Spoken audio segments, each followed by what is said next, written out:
How to add money to Wise account Malaysia. Hello everyone. In this video, I will show you how to add money to Wise account Malaysia. When you have your Wise multi-currency account, you can easily add funds in any of the 10 supported currencies. To do this, first open your Wise account.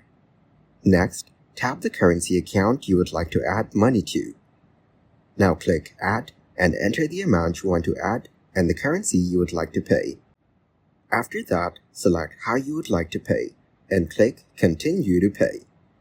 You'll be guided through the payment steps depending on how you would like to pay. Thank you guys for watching this video. Hope you got some value. Make sure to like the video and subscribe to the channel to get notified of new videos. See you in the next one.